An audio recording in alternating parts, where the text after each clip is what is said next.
इस मौके पर केंद्र सरकार की तरफ से कोई ऐलान नहीं होता है। बाढ़ के समय तो पानी भर जाता है, वो निकल जाता है, लेकिन उसके बाद जो रिहेबिलिटेशन का काम शुरू होता है उसमें बहुत ज़्यादा पैसे की जरूरत पड़ती है। आपका प्रांत जो है बुरी तरह से मुतासिर है, बुरी तरह से अफेक्टेड है, तो आगे बढ़कर केंद्र सरकार को आगे बढ़ना चाहिए। अब ये बात कि क्योंकि आपकी सरकार नहीं है वहाँ पे, आम आदमी पार्टी की सरकार है, इसलिए आप आगे बढ़ के ऐलान नहीं कर रहे। प्रधानमंत्री ने 15 अगस्त को जो है लाल किले से बड़ा भाषण दिया कि RSS जो है एक बहुत बड़ी NGO है। भेदभाव तो करती है केंद्र सरकार। देखिए, अगर यही चीज कहीं और होती, बीजेपी के रूल्ड स्टेट में होती, तो आप देखिए कि पूरा खजाना खुल जाता। RSS ने क्यों ऐलान नहीं किया? RSS ने क्यों आगे बढ़ के कहा भाई पंजाब के ऊपर आफत आई है, हम आगे बढ़कर योगदान करते हैं? अगर आप NGO है तो आपको भी आगे आना चाहिए था।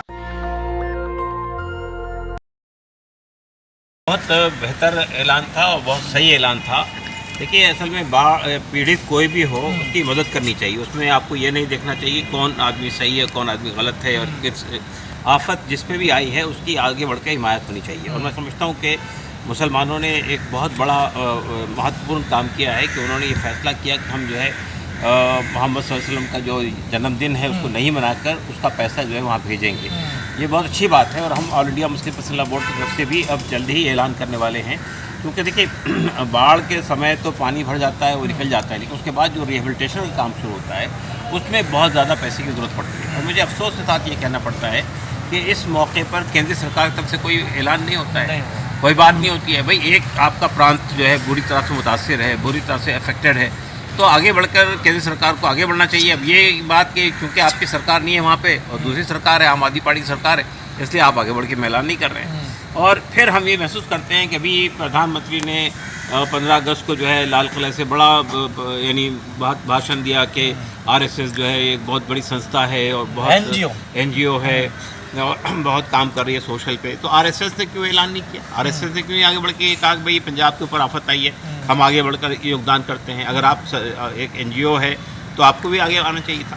तो मैं ये समझता हूँ कि ठीक है, इस वक्त में हर समुदाय की ये ज़रूरत है कि वो आगे बढ़कर हमारे पंजाब के भाइयों को सपोर्ट करें, उनकी हर तरह से उनको मदद पहुंचाने की कोशिश करें। और अब असल में जब रिहेबिलिटेशन का काम शुरू होगा वो असल काम है।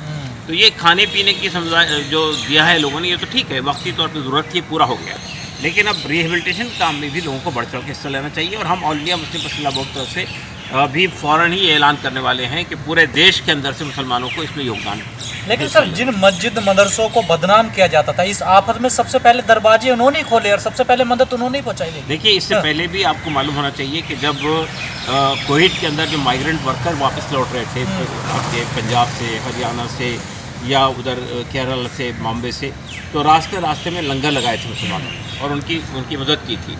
या पीड़ित के जो लोग मर गए उनको आगे बढ़कर उनके जो लास्ट राइट थे वो भी करने की कोशिश की थी। तो बहरहाल देखिए, मुसलमानों के अंदर ये एंगल तो पाया जाता है, उनका मज़हब भी उनसे कहता है कि आफत में किसी पर भी आफत आ जाए उसको आगे बढ़ के मदद करनी चाहिए। तो ये इंसानियत की तकाजा भी है। जो लोग बदनाम करते हैं उन्हें शर्म आएगी अब? सर देखिए, उनको कभी शर्म नहीं आने वाली है। वो तो करते रहेंगे अपना काम। वो तो उनका एजेंडा है कि देश को तोड़ो, देश के अंदर जो है नफरत पैदा करो, देश के अंदर उन्माद पैदा करो, लोगों के अंदर झगड़ा डालो। जो लोग इस काम में लगे हुए हैं उनको किसी चीज़ से कोई फ़र्क नहीं पड़ता। सर, मेवात ने इतनी बड़ी पहल दिखाई और आज हर कोई मेवात का शुक्रिया अदा कर रहा है, तो कैसे देखते हैं सर? मेवात को तो हमेशा बदनाम संख्या ज़्यादा है, लेकिन वो बहुत यानी सच्चर कमेटी ने भी बताया था कि वो तालीम के एतबार से एजुकेशन में बहुत पिछड़े हुए हैं, सामाजिक तौर पर पिछड़े हुए हैं, आर्थिक तौर पर पिछड़े हुए हैं। लेकिन उसके बावजूद भी जो उन्होंने हिस्सेदारी ली है इसमें, जो आगे बढ़कर कंट्रीब्यूट किया है, वो बहुत ही एग्जाम्पलरी है। उसकी प्रशंसा की जानी चाहिए। सर, ऐसे जब आपदाएं आती हैं, आफत आती है देश पे, तो मोदी जी का कोई रिएक्शन, जिस प्रकार से आपने भी कहा पंजाब को लेकर, क्या भेदभाव कर रही है केंद्र सरकार? भेदभाव तो करती है केंद्र सरकार। देखिए, अगर यही चीज़ कल कहीं और होती, बीजेपी के रूल्ड स्टेट में होती, तो आप देखिए कितना पूरा खजाना खुल जाता। लेकिन चूँकि पंजाब में आई है और वहाँ पर आम आदमी पार्टी की सरकार है, इसलिए आप उस पर एक दो शब्द भी नहीं कहने को तैयार है। सहायता देना तो दूर की बात है, आप सहानुभूति भी नहीं जुटा रहे उनके साथ। पर सर, सरदार जो सिख होती है कौम, वो सबकी मदद करती है, पूरी दुनिया में मदद करती है। अगर आज इस पर आफत आई है तो क्या सरकार को आगे बढ़कर नहीं आना? पहुँचाते हैं, किसी पे भी परेशानी आती है तो आगे बढ़ के अपना रोल प्ले करते हैं। तो अगर आज उन पे आफत आई है तो हमको सबको आगे बढ़ के काम करना चाहिए। मुझे अफसोस की बात ये कहनी पड़ता है कि केंद्रीय सरकार का जो रोल था उन्होंने इसको पूरा नहीं किया। मोदी जी अफगानिस्तान के लिए सहायता दे देते हैं, श्रीलंका के लिए, नेपाल के लिए, लेकिन पंजाब के लिए अभी तक उन्होंने खजाने का मुंह नहीं खोला है। देखिए मोदी जी का एक इंटरनेशनल वो है आउटलुक है कि बाहर के दुनिया में मेरी छवि अच्छी बने, देश में चाहे कुछ भी हो रहा हो। ये एक मुस्लिम समुदाय के खिलाफ मुसलसल बोलते रहते हैं, अब सिखों के ताल्लुक से बोलना शुरू किया है, और यहाँ देश के अंदर उनकी इमेज सही हो, देश में सब लोगों के साथ भेदभाव नहीं किया जाए, इसकी परवाह नहीं है उनको। इंटरनेशनल सतह के ऊपर मेरी एक इमेज बननी चाहिए, इसलिए वो देख रहे हैं कि आप पूरे देश के अंदर जब भी बाहर जाते हैं तो क्या कुछ होता है, कितना पैसा खर्च होता है। हमारे देश में बजरंग दल है, हिंदू युवा वाहिनी है, दुर्गा वाहिनी है, आरएसएस है, भीम सेना, भीम आर्मी, बहुत सारे संगठन है जो तलवार घुमाते हैं फील्ड में जाकर के शोभा यात्राओं में। आखिर वो किसकी मानवता की सेवा करते हैं जो आज वो खड़े कहीं नजर नहीं आ रहे? देखिए असल में एक ऐसा ग्रुप खड़ा किया जा रहा है बीजेपी और आरएसएस जरिए से, जो आप देखिए अगर इसको रोका नहीं गया, इस पर कोई ध्वनि नहीं लगाया गया, तो मुझे इस बात का अंदेशा है कि हमारा देश के अंदर लॉलेसनेस पैदा हो जाएगी पूरे देश के अंदर, और फिर संभालना बहुत मुश्किल हो जाएगा। तो मैं समझता हूँ कि ये सत्ता में रहने वालों की ज़्यादा बड़ी जिम्मेदारी है कि वो इस तरह के माहौल को ना होने दें। लेकिन अगर सत्ता में रहने वाले खुद ही इस तरह की चीज़ पैदा करेंगे, देश का क्या होगा?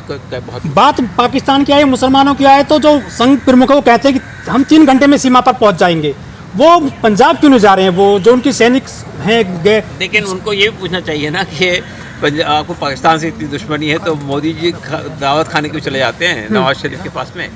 तो मेरा कहना ये है कि ये बात कि हम पहुंच जाएंगे सीमा पर, भाई ज़रूरत इस बात की है कि अब लोगों की सेवा करने के लिए क्यों नहीं पहुंच रहे हैं आप पंजाब में? आप वहाँ क्यों नहीं जाके अपना कर्तव्य निभा रहे? तो ये असल सिर्फ समाज को बांटना, घिरना पैदा करना, नफरत पैदा करना, यही एक एजेंडा था। देश के गुरुद्वारे खुले हुए हैं, मस्जिद खुली हैं, मदरसे खुले हैं उनकी सहायता के लिए, लेकिन जो सबसे बड़ा दान लेते हैं देश के मंदिर है, वो खजाना किस दिन किसके काम आएगा? देखिए मेरे ख्याल से असल में ये जिम्मेदारी ख़ास तौर से जो धार्मिक संस्थाएं हैं या धार्मिक लोग हैं, उनकी जिम्मेदारी बहुत ज़्यादा बढ़ती है। मंदिर हो, मस्जिद हो, उनके पास भी जो चंदा आता है उसको भी उन्होंने आगे बढ़ के देना चाहिए। तो ये इसमें भेदभाव नहीं होना चाहिए किस समुदाय के साथ में आया और किस पे आफत आई है। हमारे देश के लोग हैं, देशवासी हैं, चाहे वो हिंदू हो, मुसलमान हो, सिख हो, ईसाई हो, सब देश के रहने वाले लोग हैं। किसी पर भी आफत आई है, हमको आगे बढ़ के सर पहली बार ऐसा देखा गया है कि सिख को रोते हुए उसके आंसू आ रहे हैं, भावुक आ रहे हैं, इतनी बड़ी आफत है? आफत तो है भाई, किसी का पूरा जो प्रॉपर्टी थी, जो उसमें असेट थे, वो सब डूब गए, पानी में बह गए, बड़ी तादाद में लोग बह गए। तो देखिए सिखों पर तो 1984 में भी आफत आई थी, लेकिन वो आफत मैनमेड थी, ये जो है कुदरती है। तो कुदरती आफत में तो सबसे बड़ा रोल होता है गवर्नमेंट का, सबसे बड़ा रोल होता है कि वो आगे बढ़कर सहायता पहुंचाए, सहायता करे और आश्वासन दे कि हम आपको खड़ा करेंगे दोबारा।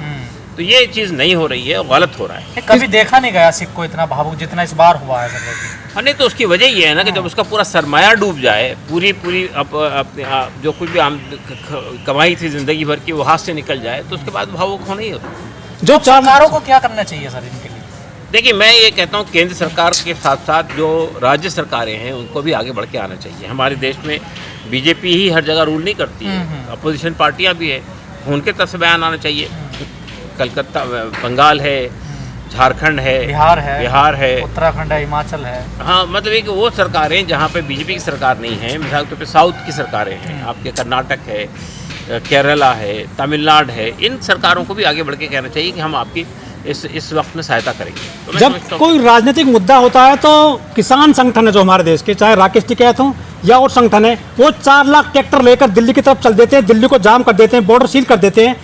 क्या वो ट्रैक्टर अब जा रहे हैं पंजाब की तरफ? राकेश टिकैत है, तुम्हें पता है राकेश टिकैत में सेवा कर रहे हैं? नहीं देखिए मेरा ख्याल ये है कि किसानों को तो ज़्यादा जाना चाहिए। देखिए किसान से कर रहे हैं मदद, किसान यूनियन सारी लगी हुई है।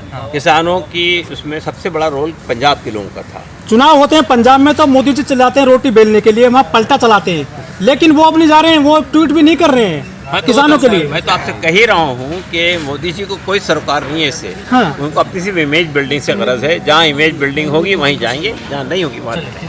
नेशनल दस्तक की आपसे गुजारिश है कि अगर इसको बचाना चाहते हैं तो नेशनल दस्तक को सब्सक्राइब करने के लिए रेड कलर के सब्सक्राइब बटन को दबाएं, फिर बेल आइकन की घंटी दबाएं। नेशनल दस्तक को बचाने के लिए बहुत जरूरी है कि हर खबर को शेयर करें, लाइक करें, कमेंट जरूर करें।